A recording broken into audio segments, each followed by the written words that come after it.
something first thing in the morning, are you? 3 shots of espresso, Bob. I'm feeling great. Is that what it is? Oh, I'll have to order one of those.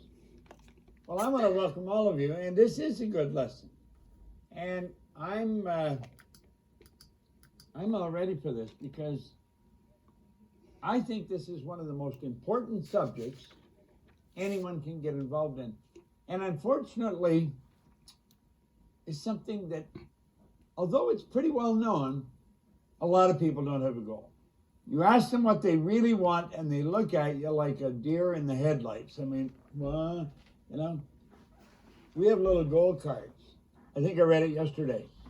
On one side is a quote by Earl Nightingale that I love it.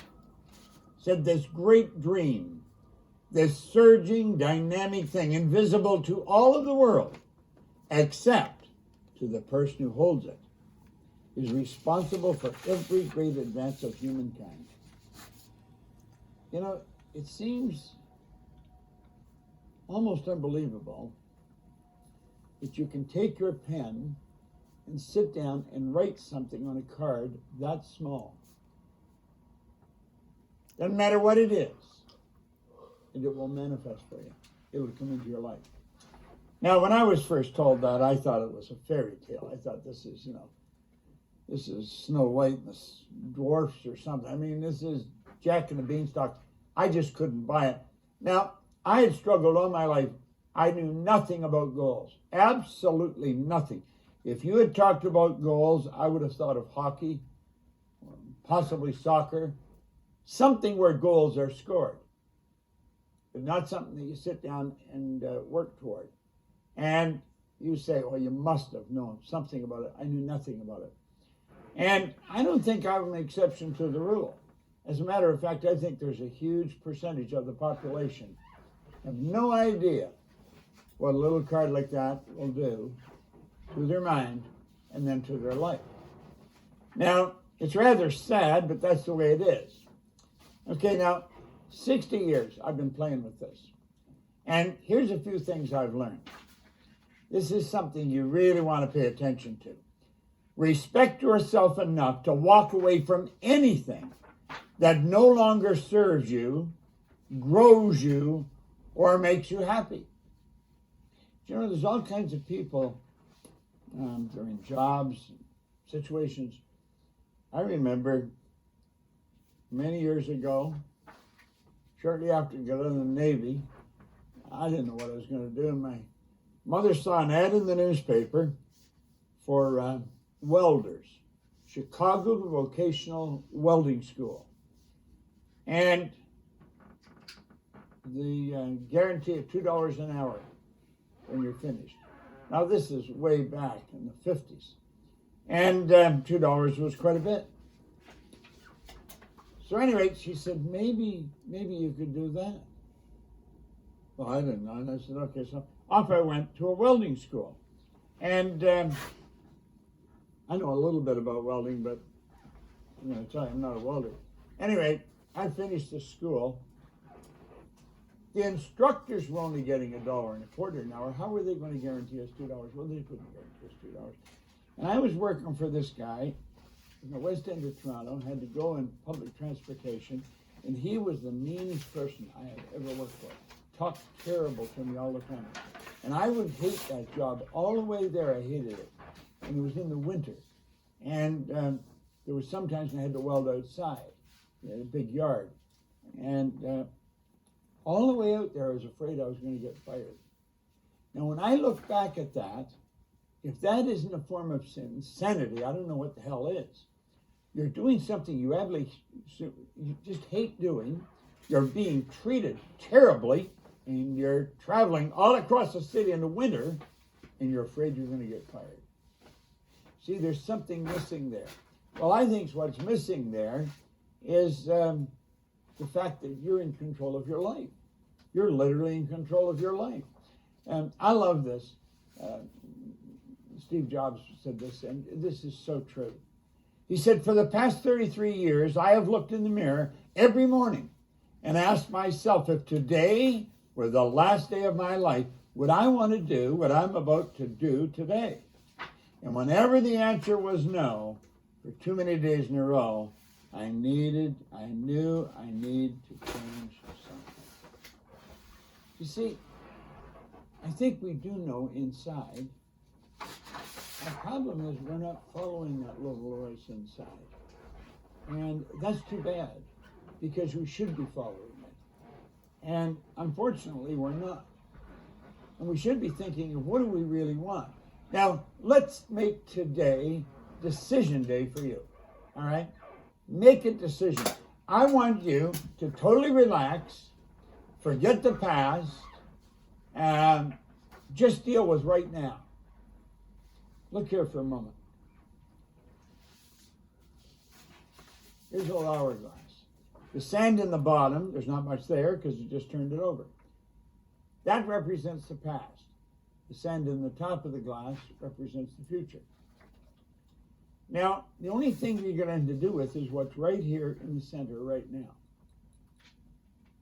My grandmother, when I was a kid, pretty well raised me. And Grandma was always saying, I'll soon be gone, dear, I'll soon be gone.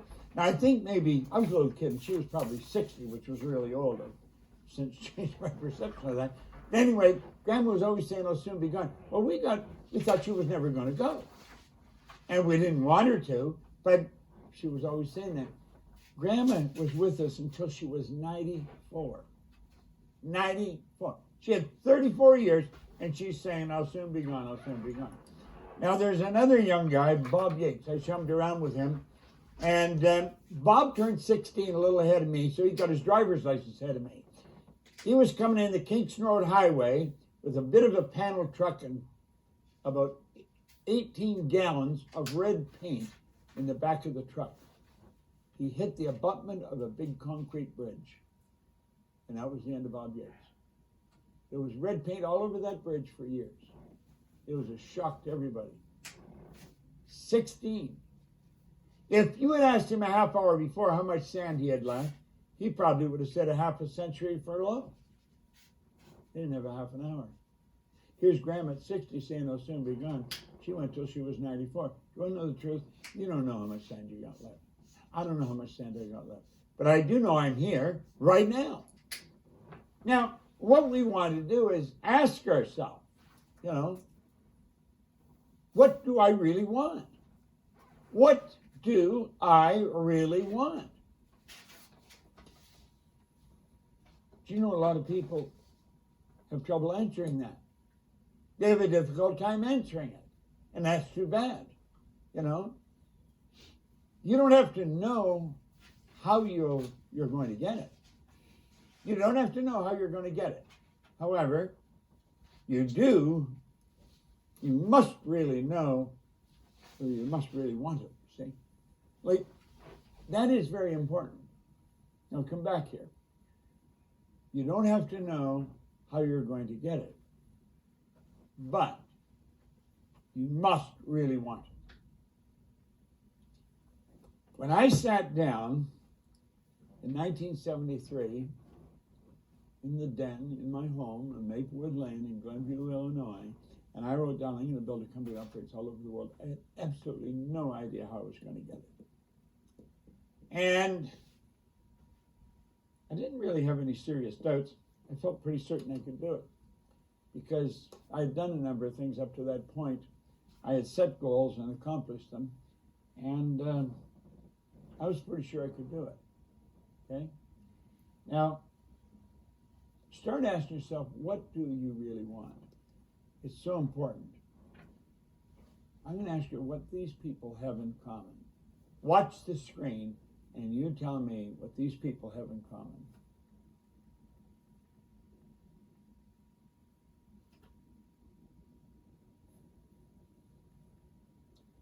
These people were going to go where they had never been. In fact, they were going to go where no one had ever been. You talk about goals? Let's take a look at them. There they are. The Wright Brothers. Now look at this. They didn't know how. The Wright Brothers made their first flight on December the 17th, 1903, near Kitty Hawk, North Carolina. Their first flight lasted just 12 seconds. Now, there was a lot of people saying, well, they were only up there for 12 seconds. That isn't the way the Wright brothers looked at it. They thought, we not only got it up there, we got it up, and we kept the damn thing up there for 12 seconds. No one had ever done this. There had been millions spent on this. No one had ever done it. Think, really think about it. Stay with me here. Look at this. There's John Kennedy talking to Wernher von Braun, and he's asking him what it would take to build a rocket that will carry a man to the moon and bring him back safely to Earth. And von Braun answered him just 5 simple words: the will to do it. They didn't know how. But you see, they knew if they set the goal, held the idea in their mind. Von Braun said the will to do it. The will is the mental faculty that holds one idea on the screen of the mind. You hold an idea on the screen of your mind, and you're going to be turning that over your subconscious. Your subconscious mind is universal intelligence. And the first law of universal intelligence is a perpetual transmutation of energy.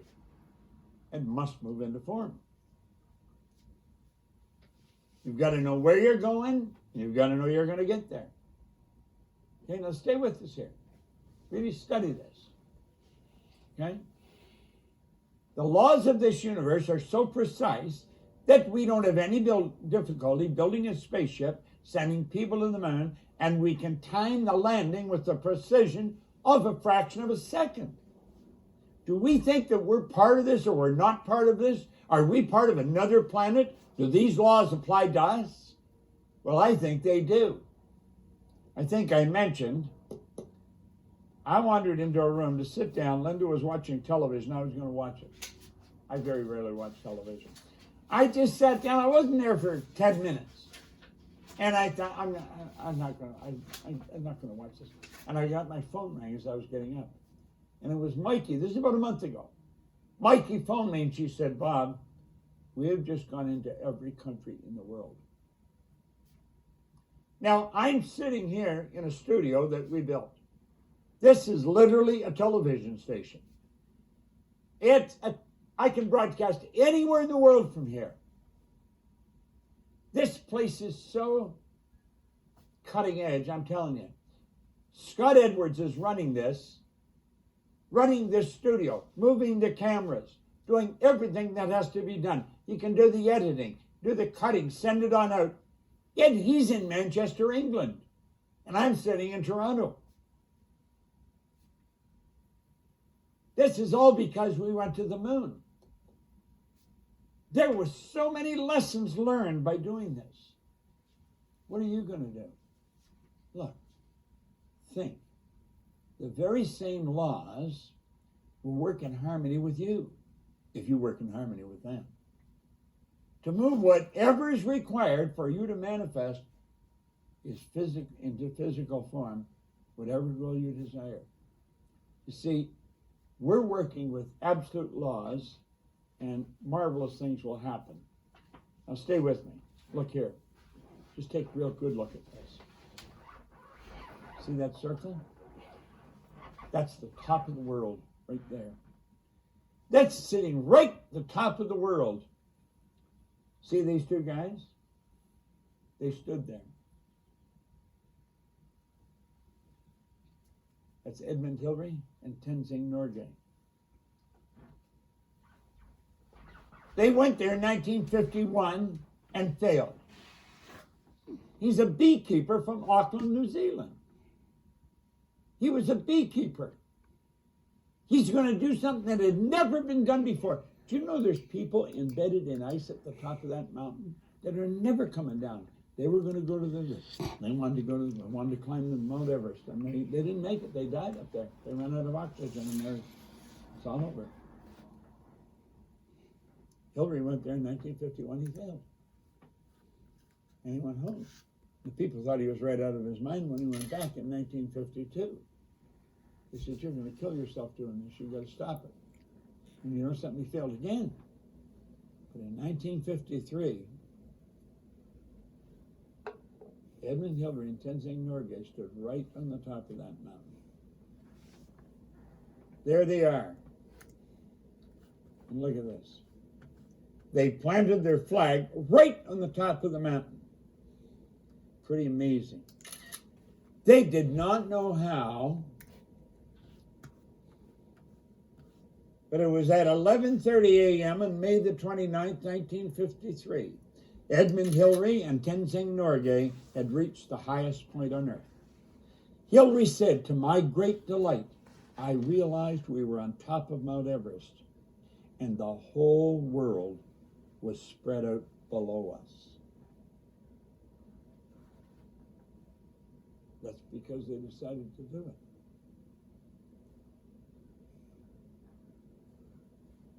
Do you recognize that? Do you recognize that statue? You recognize that man? He did not know how. Thomas Alva Edison, Memorial Tower. Thomas Edison, teacher, said he was too stupid to learn anything. He was fired from his first 2 jobs for being non-productive.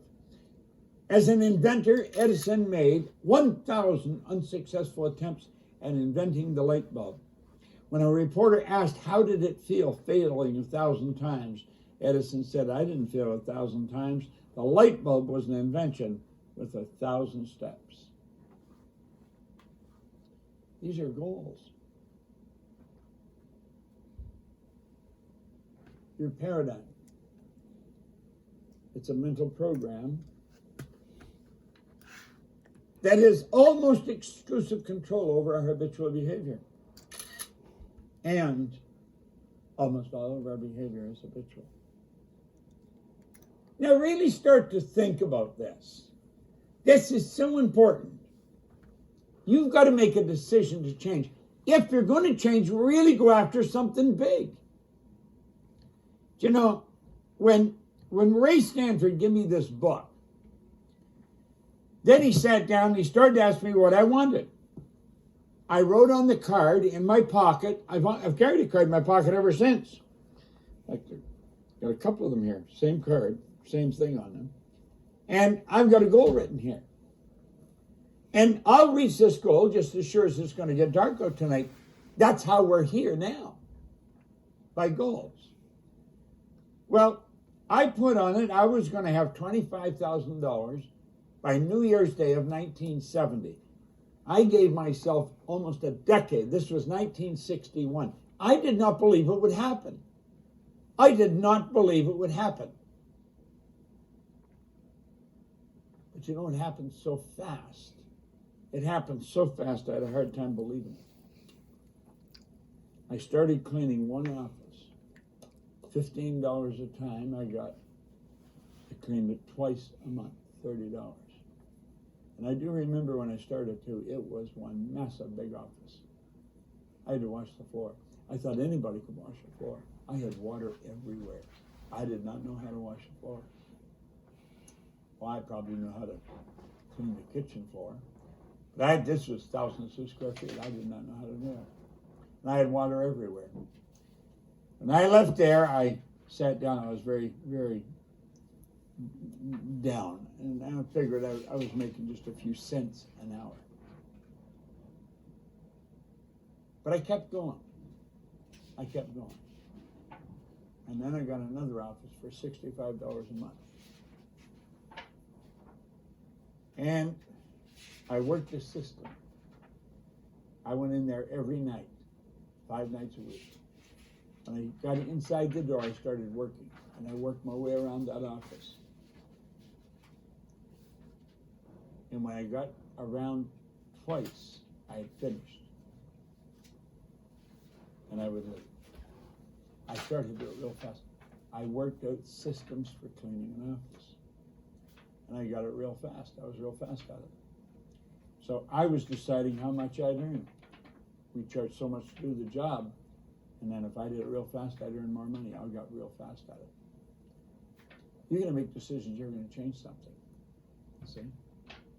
When paradigms stay in control, nothing changes.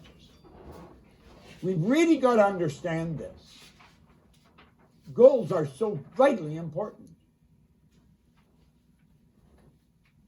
You have the opportunity to become very wealthy if you really pay attention to what you're doing. Now look at Eric Hoffer said, in times of change, learners inherit the earth. Well, the learned find themselves beautifully equipped to deal with a world that no longer exists.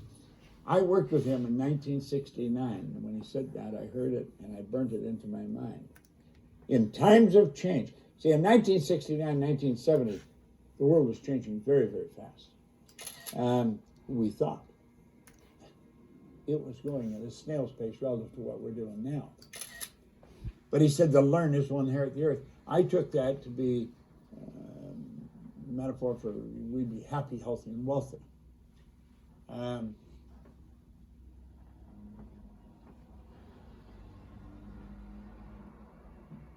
people, he said, that the learned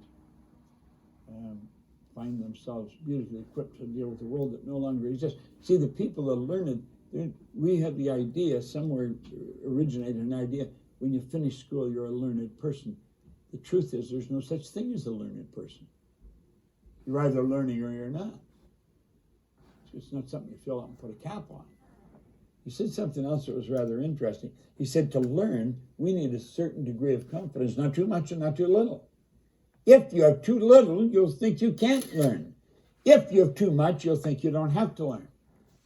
Now, you see, you might be bouncing back and forth. We're talking about financial independence this week. That means you have enough money, you earn enough money that you really don't have to concern yourself with money. I am financially independent. I am. And when I started with this book, I was earning $4,000, I owed $6,000. I was in a mess. Now, it doesn't happen overnight, but you learn the rules and you can take control of yourself. The mind separates you from all other forms of life.